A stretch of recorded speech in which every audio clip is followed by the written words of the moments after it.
কৃষ্ণ আরেকটি আজকে ভিডিও করব। তে এর আগে ব্যাং ও শিয়ালের ডাক হয়েছে।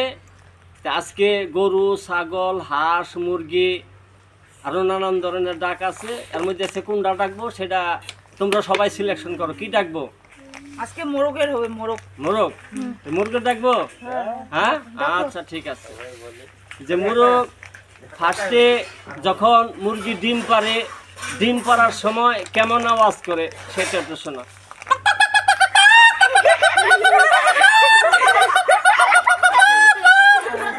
যখন ডিম পারে তখন এইভাবে আওয়াজ করে। আচ্ছা যাই হোক, ডিম পাড়ার পর যখন ডিম কুসুম দেয়, কুসুম দিতে 21 দিন লাগে। 21 দিন পর যখন বাচ্চা ফুটে, বাচ্চা নিয়ে চারিদিকে ঘোরাঘুরি করে। ঘোরাঘুরি করলে এমন সময় কিছু চিল বা বেজি বা অন্যরকম বিড়াল এগুলা দেখলে মুরগি ভয় পায়, বাচ্চাগুলা নিয়ে একখানে স্তব হয়ে থাকে। যখন এগুলো আক্রমণ করে তখন আবার কিরকম ডাকে সেটা আবার শোনো।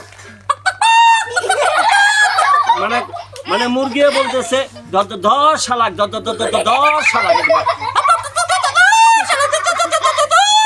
মানে বলতেছে ধর শালাক। তখন বাড়ির যে মালিক, মুরগির মালিক, তখন মুরগির মালিক আইসা যে কোনো যেই আক্রমণ করুক তাকে তাড়ায়া দেয়। যাই হোক, মুরগিগুলা এইভাবে আস্তে আস্তে যখন বড় হয়, যখন মোটামুটি একটু বড় হয়, পাখা যখন গোড়ায়, মুরগিগুলা তো তেমন একটা ডাকে না, মুরগাগুলা ডাকে। তখন মাত্র ডাক ফুটতেছে, তখন কিভাবে ডাকে?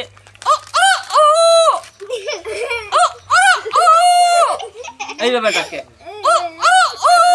যাই হোক, এরকম ডাকার পর যখন আবার আরেকটু বড় হয়, তখন আবার আরেকটু ডাক পাল্টে। তখন কিভাবে ডাকে?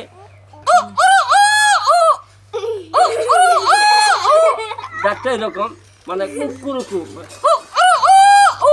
যখন একদম মেচুট হয়ে যায়, বড় হয়ে যায়, তখন সারা বাড়ি যখন ঘুরে বেড়ায়, তখন মুরগাটা কিভাবে ডাকে সেটা আমি আওয়াজ শোনাই যাচ্ছি।